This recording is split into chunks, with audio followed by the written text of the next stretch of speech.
කඩිනමින්. එතකොට කඩිනමින් නම් දැන් මාස 6ක් වෙනවා.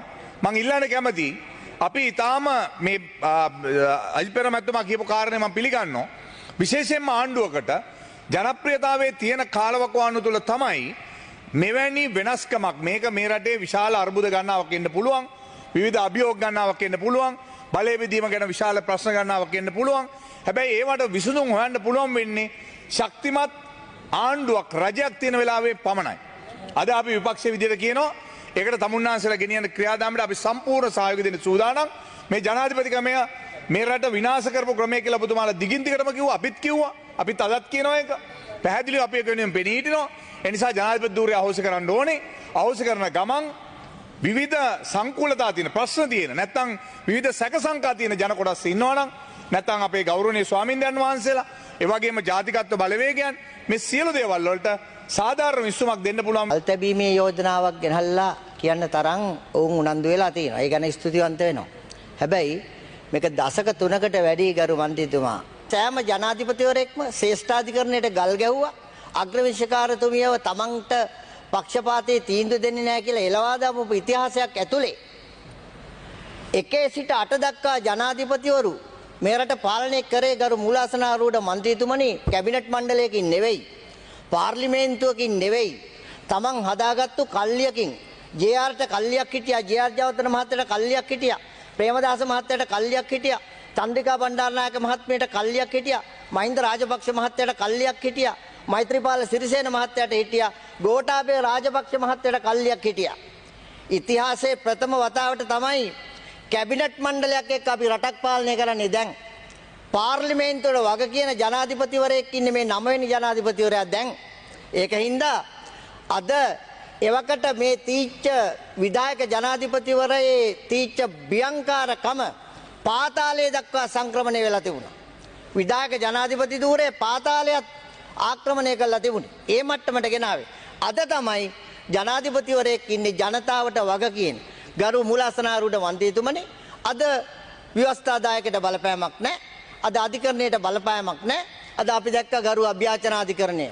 හරි අපූර්ව තීන්දුවක් දීලා තිනවා. මේ රටේ ඉතිහාසයේ ප්‍රථම වතාවට පොලිස්පතිවරයෙකුට එරෙහිව පොලිස්පතිවරයා අත්අඩංගුවට අරගෙන වහාම ඉදිරිපත් කරන්න කියන නියෝගය ගරු අධිකරණයෙන් දීලා තියෙනවා දේශබන්දු තෙන්නකොන්ට එරෙහිව. මේ පහුගිය වකවානුවල මොනවද වුනේ? විධායකයේ තනිකර තමන්ගේ යකඩ සපත්තුවට ගරු අධිකරණය පාගගෙන හිටියා. අපි අනිවාර්යෙන් පොරොන්දුවක් දීලා තිනවා. අපි ඒක පිළිගන්නවා. ඒ පොරොන්දුව මත පිළිටමින් අපි කටයුතු කරනවා. දශක 3ක් බලාගෙන හිටියා. දශක 3ක් තිස්සේ ඒගොල්ලෝ භුක්ති විඳා එක. දශක 3ක් තිස්සේ ඒ වළඳේ හිටියා. දැන් ටිකක් හදිස්සියලා තිනවා කමක් නැහැ. බොහොම ස්තුතියි විපක්ෂයට. නමුත් ඒගොල්ලන්ගේ දින වකවානු නෙවෙයි, කාලරාමු නෙවෙයි. අපි අපේ කාලරාමුවකට යටත්ව ජනතාවට පැහැදිලි වන අයුරින් මේ කියන යෝජනාව අපි ස්ථාපිත කරනවා.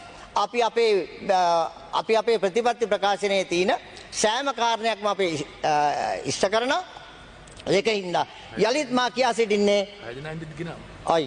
කියා සිටින්නේ ගරු මූලාසනාරූඪ මන්ත්‍රීතුමනි මේ තියෙන ආයතන දෙක විශේෂයෙන්ම ව්‍යවස්ථාදායකයත් අධිකරණයටත් බලපෑම් නොකරන ජනාධිපතිවරයෙක් ඉතිහාසයේ ප්‍රථම වතාවට පත් වෙලා තිනවා. ඒ ජාතික ජන බලවේගයේ ජනාධිපතිවරයයි කියන එක මේ අවස්ථාවේ මතක් කරගන්න. ඔබතුමා එක වචනයක්වත් උත්තර දුන්නේ නැහැ. කනගාටුවේ ගැන. මේ තරම් ජාතික වශයෙන් වැදගත් වූ කාරණයක් ගැන මේ රටට අලුත් දේශපාලන යුගයක් අවශ්‍යතාවය මේ රටේ ජනතාව ඉතා පැහැදිලිව මේ තමන්ගේ ඡන්දයෙන් දෙවරක්ම දීලා තියෙන අවස්ථාවක අලුත් ආණ්ඩු ක්‍රම ව්‍යවස්ථාවක අවශ්‍යතාවය පිළිබඳ වූ කාරණය පසෙකට දැමීම එය දෙවනු කොට සැලකීම හෝ සම්පූර්ණයෙන් අමතක කිරීම ඉතා කනගාටුදායකයි. ගරු ජනාධිපති අනුර කුමාර දිසානායක මහත්මයා මේ සභාවට ඇවිල්ලා ආරක්ෂක අමාත්‍යාංශයේ වැය ශීර්ෂයට කතා කරන මොහොතේ ඊට කලින් මේ ගරු සභාවේ ගරු මන්ත්‍රීවරු දෙදෙනෙක් නිශ්චිතව එතුමාගේ විමසලා සිටියා අලුත් ආණ්ඩු ක්‍රම ව්‍යවස්ථාවක් පිළිබඳ ඔබතුමා මොකක්ද දරන අදහස? ඒ පිළිබඳ ඔබේ වැඩ පිළිවෙල ඉදිරිපත් කරන්න කියලා. ඉතුරු ඔක්කොටම උත්තර දුන්නා ඒ ප්‍රශ්න දෙකට ඇරෙන්න. ගරු සභාපතිතුමනි මේ රටේ අනාගතය වෙනුවෙන් අපි අලුත් පියවරක් තියෙනවා නම් දේශපාලන සංස්කෘතිය වෙනස් කරනවා නම් මේ මහ පොළොවේ සාමාන්‍ය මිනිසුන්ගේ ජනතාවගේ අභිලාෂයන් මේ මහ පොළොවේ පෙළ කරන්න අපේක්ෂා කරනවා නම් පක්ෂපාත ભેදයක් නැතුව අලුත් ආණ්ඩු ක්‍රම ව්‍යවස්ථාවක් කෙටුම්පත් කළ සම්මත කර ගැනීම සඳහා කදිම අවස්ථාවක් උදා වෙලා තියෙනවා. බල්ලා තමයි නැට්ට වනන්නේ. නැට්ටට ඕන විදිහට බල්ලා වැඩෙන්නේ නැහැ. එහෙනම් නැට්ට දැනගන්න ඕනේ නැට්ට විදිහට ඉන්න. ආණ්ඩුව අපි අපේ කාලසටහන අනුව අපි මේ පොරොන්දු ටික ඉෂ්ට කරනවා. විපක්ෂයට පුළුවන් ඉදිරිපත් කරන්න. බල්ලොත් කෑ ගන්නවා. අපි පොසත් රටක් ලස්සන ජීවිතයක් කියන ප්‍රතිපත්ති ප්‍රකාශය ලිව්වේ විපක්ෂයෙන් අහලා නෙමෙයි. ජනතාවට බය වෙලා නෙමෙයි. අපි ඒවා මාස ගාණක් අධ්‍යයනය කළා. සමහර දේවල් දශක ගාණක් කල්පනා කරලා ලියපු දේවල් තමයි විධායක ජනාධිපති ක්‍රමය අවශ්‍ය කිරීමත් අලුත් ආණ්ඩු ක්‍රම ව්‍යවස්ථාවක් ගෙනීමත්. ඒක නිසා අපි මේ පොරොන්දු වෙලා තියෙන්නේ කාටවත් නෙමෙයි මහ ජනතාවට පොරොන්දුවක් දීපු අපි ඒ පොරොන්දුව කඩ කරන්නේ නැහැ. නමුත් සමහරලාට විපක්ෂයේ മന്ത്രിවරු කලබල වෙන එක හරි. මොකද හේතුව ඒගොල්ලන්ගේ පොරොන්දු තියෙන ඉෂ්ට කරන්න නෙමෙයි ස්ටේජ් එකට විතරයි. ඉතින් ඒ නිසා අපි මේ පොරොන්දු ඉෂ්ට කරන්නේ පොසත් රටක් ලස්සන ජීවිතයක් කියන එකේ කාගේවත් කාලස්ථානකට කම්පණයටපත් වෙලා නෙමෙයි. නමුත් ජනතාවට අපි දී පොරොන්දුවක් නිසා. ඒ වගේම මම ස්තුතිවන්ත වෙනවා විපක්ෂයේ മന്ത്രിවරු අදුගානේ දැන්වත් අපේ ප්‍රතිපත්ති ප්‍රකාශයේ කෑල්ලෙන් කෑල්ල හරි කියවන එක ගැන ගොඩාක් දේවල් ඉගෙන ගන්න පුළුවනි. ඒ තියෙන්නේ අපි අවුරුදු 5කදී කරන දේවල් මිසක්කා පළවෙනි මාස 5ේදී කරන ඒවා නෙවෙයි. ඉස්සෙල්ලා මේක තේරුම් ගන්නට ඕන. අපි බලයට ආපු ගමන්ම අපිට ප්‍රයොරිටිස් තිබුණා. මේ පොරොන්දු ඔක්කොම ඉෂ්ට කරන්න ඕන. මේක තමයි ප්‍රතිපත්ති ප්‍රකාශය ඒ විදිහට සිද්ධ වෙනවා. නමුත් ප්‍රයොරිටි එක මොකද්ද? රටේ තිබුණු ආර්ථික අස්ථාවරත්වය නැවත නිවැරදි තැනට ගේන්න අපිට අවශ්‍ය වුණා. මොකද ඒක අපිට දීපු ප්‍රධානම වගකීමක්. මේ වෙනකොට මුල් අයවැය ඇවිල්ලා තිබෙනවා. IMF එකේ තියෙන දැඩි කොන්දේසි යටතේ වුවත් ජනතාවට සහන රාශියක් දෙන්න අපිට හැකියාව ලැබිලා තිබෙනවා. ඒ වගේම පඩිත් දැනෙන මට්ටමින් වැඩි කරන්නට මේ ක්‍රමෙත් අපිට හැකි වෙලා තිබෙනවා. ඒ වගේම දැන් ආයතනවල රාජ්‍ය දෙපාර්තමේන්තුවල වංචා දූෂණ අපි බිඳුවට ගෙනත් තිබෙනවා. ඒව නවත්තා තිබෙනවා. දැන් ඔබලාට ඇහෙන්නේ නැහනේ മന്ത്രിවරු කොමිෂන් ගන්නවා. දැන් ඇහෙන්නේ නැහනේ ඇමතිවරු රජයේ මුදල් නාස්ති කරනවා. ඒ විතරක් නෙමෙයි ජනාධිපතිවරයා සහ අගමැතිවරයා සහ අපි සියලු දෙනාම රජයේ වියදම් කොච්චර අඩු කරලා තිබෙනවද?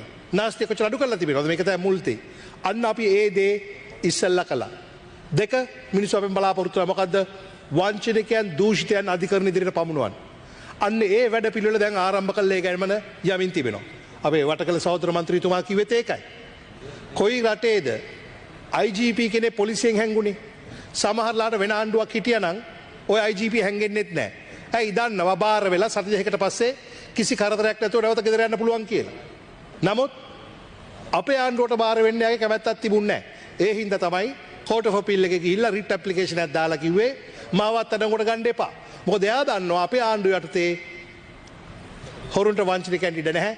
අපි රටේ නීතිය හැමතෙම සමානව ක්‍රියාත්මක කරන බව. ඉතින් ඒ නිසා මේ අවස්ථාවේදී මේ නිශ්චිත මොහොතේ ඔහු අත්අඩංගුවට ගන්න අවශ්‍ය කටයුතු ඒ වටකල අමාත්‍යවරයා නියෝජනය කරන අමාත්‍යයන් සිද්ධ වෙනවා. ඉතින් අපි අරන් බලන්න අපි මොකද්ද කරලා තියෙන්නේ? මිනිසුන්ගේ අවශ්‍යතාවය අනුව ටයිම් ලයින් එකකට වැඩ කරගෙන ඉන්නේ. ඔබතුමාගේ කාලේ තව විනාඩි 2යි ගරු අමාත්‍යතුමනි. ඊළඟට පැහැදිලිවම අපි පළාත් පාලන ඡන්දය පවත්වන්නට ඕන. ඒක ගිය අවුරුද්දන් කල් යන එකක්. ඒක සිද්ධ වෙනවා. දැන් ඒකට දිනිය වෙලා තියෙන්නේ. ඉන්පසු අපේ සැලැස්පඩුව පළාත් සභාව පවත්වන්නට ඕන. ඒව කරන්නට ඕන. නැත්නම් මේකත් අකර්මණ්‍ය වෙලා තියෙන්නේ. පළාත් පාලන ආයතන අකර්මණ්‍ය වෙලා තියෙන්නේ. ඉතින් මේකෙන් පෙන්눔 කරන්නේ මොකද්ද? අපි අපේ පොරොන්දු ඉෂ්ට කරන්නේ නැහැ කියන එක නෙමෙයි. අපි යම් රජයේ විසින් හදපු ටයිම් ලයින් සහ සැලැස්මක් අනුව කටයුතු කරගෙන යනවා. අනිවාර්යයෙන්ම අලුත් ආණ්ඩු ක්‍රම ව්‍යවස්ථා ක්‍රමයක් ආණ්ඩු ක්‍රමයක් ගේන වැඩෙත් අපේ සමගම සිද්ධ වෙනවා. මම පැහැදිලිව කියන්නට ඕන අපි ජනප්‍රියතාවය අඩු වෙනවා කියලා කිව්වා. ඒක වෙනත් පක්ෂවලට අයිති රෝගයක් මිසක් ජාතික ජනබලවේගයේ රෝගයක් නෙමෙයි.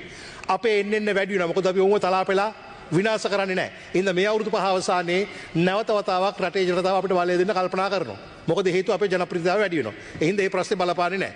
හැබැයි යම් හේකින් අපේ ජනප්‍රියතාවය අඩු වෙයි කියලා කවුරු හරි හීන දකිමින් ඉන්නවා නම් ඒ කට්ටිය අවදි කරන්නත් මම සූදානම් නැහැ. තමන්ගේ හීන තමන්ට දකින්න අවසර තිබෙනවා. මා අවසාන වශයෙන් කියන්නේ අපි දුන් පොරොන්දු ආකාරයෙන් ඉෂ්ට කරනවා. අපි අලුත් ආණ්ඩු ක්‍රම ව්‍යවස්ථාවක් ගේන එක. මොකද අපේ අනුර දිසානායක ජනාධිපතිතුමාත් බිමල් මන්ත්‍රීතුමාත් අර අජිත් පෙරේරා මන්ත්‍රීතුමා කිව්වා වගේම කලින් කවුන්සිල් ඩ්‍රාෆ්ටිං ප්‍රොසෙස් එකේ හිටපු කට්ටිය මේකයි මුලින්දම පටන් ගන්න දෙයක් නැහැ. අපි ඒව කල්මරන්නේ නැහැ. හරි මේක මුලින්ම පටන් ගන්න දෙයක් නෑ. අපි දන්නවා වැඩේ නවත්තපු තැන ඉඳන් පටන් අරගෙන අපිට ඉක්මනට මේක ගේන්න පුළුවන්. ඒකට අවශ්‍ය සියලුම කරුණු අපේ කාලසටහනකට අනුව කරනවා. ඒක කිසිම ආකාරයක පොරොන්දු මගහැරෑමක් නෙමෙයි. එහෙනම් අවුරුදු 5ක් අවසානයේදී ඔබලා සන්තෝෂ වෙන්න ඕන. මොකද විපක්ෂයට කියන්න පුළුවන් මෙන්න ජාතික ජනබලවේගයේ දී පොරොන්දු ඉෂ්ට කරේ නෑ. එහෙම කියන්න ඉඩ අපි ඔයගලන්ට තියන්නේ නෑ. ඒ නිසා ඒ වැඩේ කරනවා. මම අවසාන වශයෙන් මෙච්චරයි කියන්නේ.